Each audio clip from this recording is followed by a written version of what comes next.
50 বছর বয়স সাবধান, রোজকার ডায়েটে 5টা খাবার যদি এখনো খান তাহলে হার্ট, কিডনি থেকে শুরু করে হার্ট পর্যন্ত সবকিছুই ঝুঁকিতে।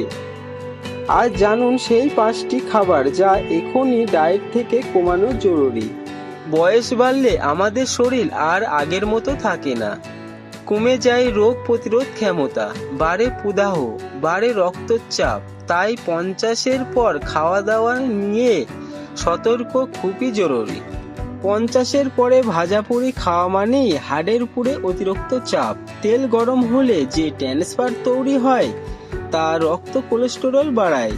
এর ফলে বাড়ে ব্লকেজ, বাড়ে রক্তচাপ আর হার্ট অ্যাটাকের ঝুঁকি। 50-এর পরে মিষ্টি বেশি খেলেও শরীরের প্রদাহ বাড়ে। এর ফলে ডায়াবেটিস, হৃদরোগ, ফ্যাটি লিভার এবং সম্ভাবনা বহুগুণ বেড়ে যায়। শুধু মিষ্টি না, বাজারে juice, cold drink, cake, pastry সবই লুকোনো চিনির উৎস। অতিরিক্ত নুন মানেই বাড়তি রক্তচাপ। দিনে 2300 মিলিগ্রামের বেশি সোডিয়াম খাওয়া উচিত নয়। বেশি নোনতা খাবারে হাড়ের ক্ষতি তো হয়ই, দীর্ঘদিন স্মৃতিশক্তিও কমতে শুরু করে। পরোটা, লুচি, পাউরুটি সবাইয়ের প্রধান উপাদান ময়দা। বয়স 50-এর পর ময়দা দিলে রক্ত শর্করা মাত্রা হঠাৎ বেড়ে যায়। ইনসুলিন ঠিকমতো কাজ করতে পারে না।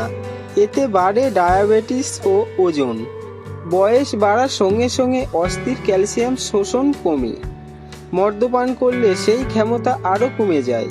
মস্তিষ্কের ক্ষতি তো হয়ই, সাথে বাড়ে পেটের মেদ।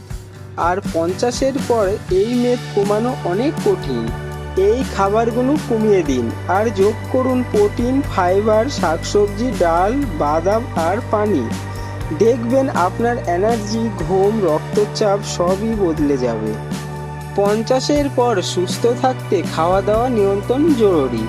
ভিডিওটি ভালো লাগলে লাইক দিন, কমেন্ট করে বলুন কোন খাবার আপনি বেশি খান, আর স্বাস্থ্য টিপ পেতে চ্যানেলটি সাবস্ক্রাইব করতে ভুলবেন না।